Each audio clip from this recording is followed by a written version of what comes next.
This channel does not promote any violent, harmful, or illegal activities. All content provided by this channel is meant for an educational purpose only. আশঙ্কা আরও বাড়ছে। কেন জানেন? কারণ সীমান্তে অনুপ্রবেশ, তারপর রাজ্যে ঢুকেই নথি পেয়ে যাচ্ছে অনুপ্রবেশকারীরা, এমনকি পাসপোর্টও পেয়ে যাচ্ছে। পাসপোর্ট অফিসেই নাকি জালিয়াতি হচ্ছে বলে খবর। তদন্ত চলার মধ্যেই বর্ডার নিয়ে রাজনৈতিক গৃহযুদ্ধ শুরু। শস্যের মধ্যেই ভূত। পাসপোর্ট জালিয়াতি কাণ্ডে জড়িত ডিআইবি অফিসের পুলিশ কর্মীদের একাংশ। শুধু তাই নয়, পাসপোর্ট অফিসের একাংশেরও যোগ রয়েছে বলে সূত্রের খবর। মোটা টাকার বিনিময়ে পোর্টালে নথি আপলোডে কারসাজির অভিযোগ। আঞ্চলিক দপ্তরের কয়েক মাসে তথ্য খতিয়ে দেখা হচ্ছে। প্রতিদিন ৫ থেকে ৭টি ভুয়ো নথি যাচাই না করেই নাকি পোর্টালে আপলোড। এরকম পাসপোর্ট হাতে পেয়ে বহু বাংলাদেশি ইউরোপে পাড়ি জমিয়েছে বলে সূত্রের খবর। দোষকার পুরমন্ত্রী ফিরহাদ হাকিম কেন্দ্রের ঘাড়ে দোষ চাপিয়েছেন। বিএসএফকে ঢেলে সাজানোর দাবিও তুলেছেন ফিরহাদ। ন্যাশনাল প্রোটেকশন সেন্ট্রাল গভর্নমেন্টের দায়িত্ব আর আমাদের স্বরাষ্ট্র মন্ত্রকের দায়িত্ব। সেই দায়িত্বটা পালন করুন যাতে কেউ পাস ওভার না করে যায়। ঠিক যে পাশের দেশ বাংলাদেশ থেকে এরা আসছে, এটা যাতে কোনো দেশ থেকে না আসে, পাস ওভার না হয়, সেটা দেখার দায়িত্ব ওকে এবং বিএসএফকে আরও বেশি জোরদার করুন। ফিরহাদ শাহকে নিশানা করতেই শুরু হয়েছে জোর চর্চা। ফিরহাদ হাকিম সাহেবকে গ্যারান্টি দিচ্ছি আমরা যে 100% আমরা দায়িত্ব নেব। কিন্তু সেই দায়িত্বটা কখন নেব? আপনি যখন ফেন্সিং করার সমস্ত জমি দিয়ে দেবেন।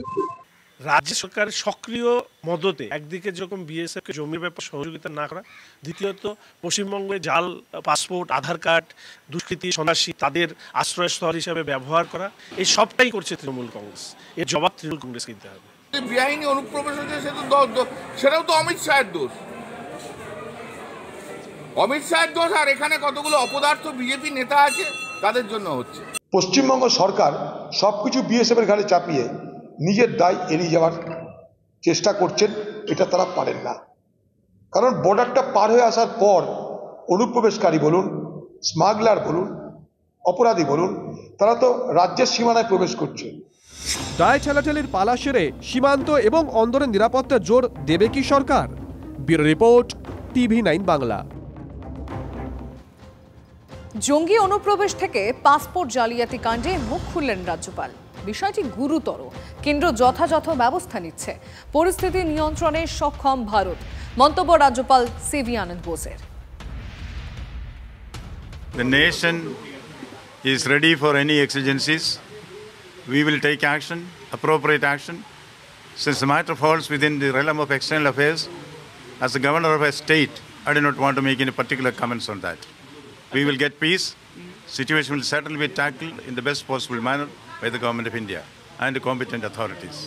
These are all matters of detail which the system which is there in India is capable of handling, and we will handle it in the best possible manner. আবাস যোজনায় আবারও দুর্নীতির অভিযোগ। শুভেন্দু অধিকারীর পোস্ট ঘিরে তোলপাড়। মুর্শিদাবাদের সুতির কাশিমনগর গ্রাম পঞ্চায়েতের গাজীপুরে কাটমানি নেওয়ার অভিযোগ তৃণমূল কর্মী নীলিমা দাসের বিরুদ্ধে। ভিডিও পোস্ট রাজ্যের বিরোধী দলনেতা শুভেন্দু অধিকারীর। উপভোক্তার বাড়িতে গিয়ে 20,000 টাকা দাবি করেন ওই মহিলা তৃণমূল কর্মী। টাকা নেওয়ার কথা স্বীকারও করে নিয়েছেন তিনি। যদিও মহিলা ওই তৃণমূল কর্মী, তিনি সাফাই দিয়েছেন তার এই বক্তব্যের। তিনি তো নতুন, অভিজ্ঞতা নেই, কি থেকে কি হয় তিনি নাকি জানেন না। বুঝতে না পেরে নাকি টাকা চেয়ে বসেছেন।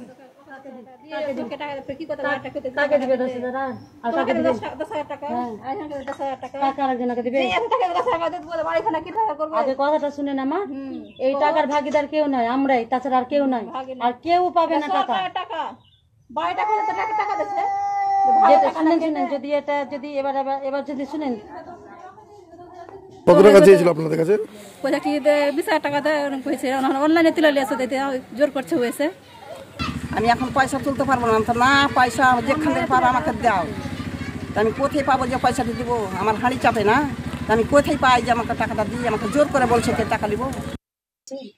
আমি তো নতুন কর্মী হিসাবে আমার অতটা অভিজ্ঞতা নাই যে কী থেকে কী হয়, কী থেকে কী হয় না, আমি অতটা জানি না। আমার ভুল হয়েছে, আমি বুঝতে পারিনি সঠিকটা। এটা তো দিদি বলে দিয়েছে না যে আমি এদিক থেকে টাকা দিব, তুমি এদিক থেকে টাকা কেটে খাও। সরকারি টাকা মেরে খাও। এতদিন এত কিছু শেখালাম 15 বছর ধরে, তোমরা এগুলো ভালো করে এগুলো ব্যবহার করো। কোনো একটা কাটমানি চাওয়াওয়ালা লোকের গ্রেপ্তারি শুনেছেন? শাস্তি শুনেছেন? দল থেকে তাড়ানো শুনেছেন? বঙ্গ বিজেপিতে ফের প্রকাশ্যে গোষ্ঠীদ্বন্দ্বের জন্য হুগলিতে হার লকেট চট্টোপাধ্যায়ের। চাঞ্চল্যকর অভিযোগ মিঠুন চক্রবর্তীর। দলের মধ্যে এই ধরনের গোষ্ঠীদ্বন্দ্ব অত্যন্ত দুঃখজনক মন্তব্য করেছেন মিঠুন। আবার এখানে আর কোন, যতগুলো আমি দেখেছি, যতগুলো বিধানসভা আছে, যেখানে যেখানে সব কটা বিধানসভাতেই জেতা আছে, কিন্তু কিছু কিছু জায়গায় কিছু ভোটের জন্য লোকে হেরে গেল। আর এটা একমাত্র কারণ এই এক আর দুজনের মধ্যে কি বলে ওটাকে, গোষ্ঠীদ্বন্দ্ব, যেটা ভেরি ভেরি স্যাড নিউজ। চলছে এটা, আমাদের আস্তে আস্তে করে এগোচ্ছে, আমাদের একটু স্লো আছে। হুগলি জেলায় যে টার্গেট ছিল সেই টার্গেট থেকে অনেক কম সদস্য হয়েছে। সবাইকে বলা হচ্ছে, সবাইকে প্রশিক্ষণ দেওয়া হচ্ছে, সবাইকে উৎসাহিত করা হচ্ছে, সবাইকে আরেকটু সক্রিয় হতে হবে, তবেই আমরা লক্ষ্যে পৌঁছতে পারবো। ঠিক আছে, ওটা দলের ভেতরে। আমাদের ছিল না, আমাদের গোষ্ঠীদ্বন্দ্ব ছিল না, তো হয়তো কাজ হয়তো কেউ কম করেছে, কেউ বেশি করেছে, হয়তো কেউ সেভাবে বুঝে উঠতে পারেনি, এরকম হয়তো হতে পারে, কিন্তু তাহলে গোষ্ঠীদ্বন্দ্ব ছিল। যদি লকেট চ্যাটার্জির হারার পেছনে মিঠুন চক্রবর্তী দাবি করছেন যে গোষ্ঠীদ্বন্দ্বই লকেট চ্যাটার্জির হার, হুগলির গোষ্ঠীদ্বন্দ্ব একমাত্র। মিঠুনদার কি সাথে আমার কথা হয়নি, উনি আমার ওখানেই উঠেছেন, আমার ওখানেই আছেন, আমি আজকে দেখা করবো ওনার সাথে, জিজ্ঞেস করবো উনি কি বলতে চেয়েছেন, বুঝে নিয়ে তারপর উত্তর দেবো। ঠিক আছে। মিঠুন চক্রবর্তীকে আমি অভিনেতা হিসেবে আমি শ্রদ্ধা করি, বাট পলিটিশিয়ান হিসেবে ইজ এ ডেড পলিটিশিয়ান। দাম নিচ্ছে তিনি নিজেই, ও এখন নিজের মধ্যেই উনি এখন না, উনি মিঠুন এখন নিজেই পলিটিক্সের থেকে ভেসে উঠতে চাইছে না, উনি সবাই না ওর নাম ভুলে গেছে। উনি নিজেই কথা কালকে স্বীকার করেছেন সংবাদ মাধ্যমের সামনে, বিজেপির মধ্যে গোষ্ঠীদ্বন্দ্ব আছে, উনি নিজেই স্বীকার করেছেন। সে তো থাকতে পারে, ও সেটা ওদের ব্যাপার, ওরা বলুন। মিঠুন কোনো রাজনীতিতে ফ্যাক্টর নাই। মিঠুনদাকে অভিনেতা হিসাবে শ্রদ্ধা করি, বাট মিঠুনদা রাজনীতিতে ঘৃণা করি। মিঠুনদা কখনো নকশাল, কখনো খ্যাকশিয়াল, কখনো তৃণমূল, কখনো বিজেপি, কখনো সর্ষে ফুল। মিঠুনদার কোনো ঠিক ঠিকানা নেই। লকেট ঠেলেছে বিজেপির অনৈতিক কারণে। বিজেপি ভারত বিরোধী এবং পশ্চিমবাংলা বিরোধী। বাংলায় যারা বসবাস করে তারা বিজেপিকে দেখতে পারে না, কারণ বাংলাকে বিজেপি বিদ্বেষ করে, যার জন্য লকেট হেরেছে। প্রতিবাজিতে হেরেছে কি না হেরেছে সেটা মিঠুনদা ভালো জানে। বিজেপির তো আজকে দ্বন্দ্বে দীর্ঘ একটা দল, না তো দিলীপ ঘোষের মতো লোককে দুর্গাপুরে দেওয়ার তো কোনো মানে হয় না, যে মেদিনীপুরের এমপি ছিল। ওরা অনেক গল্প আছে হয়তো তাদের দলে। এখন গোষ্ঠীদ্বন্দ্বের দীর্ঘ বিজেপি দল, সেটা তারা নিজেরাই যখন বলছে, তাহলে নিশ্চয়ই তার মধ্যে সত্যতা কিছু আছে। 21 সালে মিঠুন চক্রবর্তী কোথা থেকে এসে আবির্ভূত হলেন, বড় বড় ডায়লগ দিলেন, তো তখন থেকেই তো বিজেপি হারছে। তো বিজেপি তো শুধু লকেটের জায়গায় হেরেছে, তা হেরেছে, আমরা তো বলেছিলাম লকেট হারবেন, কিন্তু বাকি সব জায়গায় তো হেরেছে। আজকে মিঠুন চক্রবর্তীরা যত তৃণমূলের সঙ্গে বিশ্বাসঘাতকতা করেছেন, যত কুৎসা করেছেন, পশ্চিমবঙ্গে বিজেপির লোকসভার আসন কমে গেছে, তৃণমূলের বেড়ে গেছে।